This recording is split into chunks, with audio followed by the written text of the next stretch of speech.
Welcome to SVR academy. APSC group 2లో 2 రకాల పోస్టులు మనకి ముఖ్యంగా కనిపిస్తాయండి. ఒకటి ఎగ్జిక్యూటివ్, రెండోది నాన్ ఎగ్జిక్యూటివ్. ఎగ్జిక్యూటివ్ అంటే ఆ పదంలోనే ఉంది, ఎగ్జిక్యూషన్ చేసేవాళ్ళు వీళ్ళు. అంటే ఫీల్డ్ వర్క్ ఉంటుంది, అథారిటీ ఉంటుంది, ఇంప్లిమెంటేషన్ ఉంటుంది, పీపుల్తో ఇంటరాక్షన్ ఎక్కువగా ఉంటుంది. కానీ నాన్ ఎగ్జిక్యూటివ్కి ఇవన్నీ కూడా చాలా తక్కువగా ఉంటాయి కంపేర్ టు ఎగ్జిక్యూటివ్. అందుకని ఎగ్జిక్యూటివ్లో శాలరీ కూడా ఎక్కువగానే ఉంటుంది. ఒక 4-5 వేలు వీళ్ళకి స్టార్టింగ్ పే శాలరీ అనేది, పే స్కేల్ కొంచెం స్టార్టింగ్ పే స్కేల్ కొంచెం ఎక్కువగానే ఉంటుంది. ఒక 4-5,000. వాళ్ళకి నాన్ ఎగ్జిక్యూటివ్లో అప్రాక్సిమేట్గా అటు ఇటుగా ఒక 40,000 నుంచి మొదలవుతూ ఉంటే, ఎగ్జిక్యూటివ్లో 45,000 నుంచి వీళ్ళ పే స్కేల్ అనేది మొదలవుతూ ఉంటుందన్నమాట. ఇది ప్రైమరీగా ఇనిషియల్ శాలరీ అనేది. సో ముఖ్యంగా వర్క్ ఎక్కువగానే ఉంటుంది, పీపుల్తో ఇంటరాక్షన్ ఎక్కువగానే ఉంటుంది ఎగ్జిక్యూటివ్కి. సో స్ట్రెస్ లెవెల్స్ కూడా ఎక్కువగానే ఉంటాయి కంపేర్ టు నాన్ ఎగ్జిక్యూటివ్ అనమాట. ఇది ఎగ్జిక్యూటివ్కి నాన్ ఎగ్జిక్యూటివ్కి మధ్యలో ఉన్నటువంటి డిఫరెన్స్.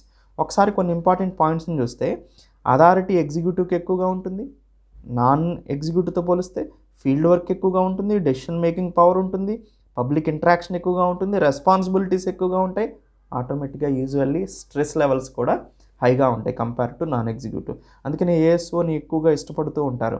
ఎందుకంటే ఇది నాన్ ఎగ్జిక్యూటివ్లో మీరు వేరియస్ డిపార్ట్మెంట్స్లో అసిస్టెంట్ సెక్షన్ ఆఫీసర్గా ప్లేస్ అయితే మీకు పబ్లిక్తో ఇంటరాక్షన్ తక్కువగా ఉంటుంది, ఫీల్డ్ వర్క్ తక్కువగా ఉంటుంది.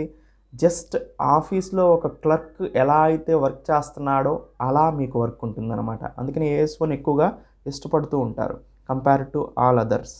ఎనీవే అండి. సో అసలు ఎగ్జిక్యూటివ్లో ఏమేమి పోస్టులు ఉన్నాయి, నాన్ ఎగ్జిక్యూటివ్లో ఏమేమి పోస్టులు ఉన్నాయి, జస్ట్ ఒక శాంపిల్గా చూస్తే వాటి శాలరీస్ కూడా, ఎగ్జిక్యూటివ్ పోస్టులు చూస్తే అండి, మున్సిపల్ కమిషనర్ గ్రేడ్ 3 ఇది 45,900 నుంచి శాలరీ స్టార్ట్ అవుతూ ఉంటుంది. ఇది ఎగ్జిక్యూటివ్ కిందకు వస్తుంది. Assistant registrar cooperative societies, sub registrar grade 2, deputy tahsildar, assistant labour officer, prohibition and excise sub inspector, ఇవన్నీ ఎగ్జిక్యూటివ్ పోస్టుల కిందకు వస్తాయి. ఎగ్జిక్యూషన్ అంటే వీళ్ళు అమలు పరిచేవాళ్ళు అని అర్థం. సో ఫీల్డ్తో ఎక్కువ వర్క్ ఉంటుంది అండ్ పీపుల్తో ఇంటరాక్షన్ కూడా ఎక్కువగా ఉంటుంది. నాన్ ఎగ్జిక్యూటివ్ పోస్టులో ముఖ్యంగా క్లరికల్ రోల్స్ చేస్తారు వీళ్ళు వేరియస్ డిపార్ట్మెంట్స్లో. అసిస్టెంట్ సెక్షన్ ఆఫీసర్ వేరియస్ డిపార్ట్మెంట్స్లో, senior auditor, junior accountant, senior accountant, ఇవన్నీ కూడా నాన్ ఎగ్జిక్యూటివ్ పోస్టుల కిందకు వస్తాయి అన్నమాట. ఇది ఎగ్జిక్యూటివ్కి నాన్ ఎగ్జిక్యూటివ్కి మధ్యలో difference. Executive basic salary executive 45,000 నుంచి 46,000 మధ్యలో స్టార్ట్ అయితే, నాన్ ఎగ్జిక్యూటివ్ మాత్రం 40,000 నుంచి 41,000 మధ్యలో వాళ్ళ శాలరీ అనేది స్టార్ట్ అవుతుందన్నమాట, బేసిక్ శాలరీ.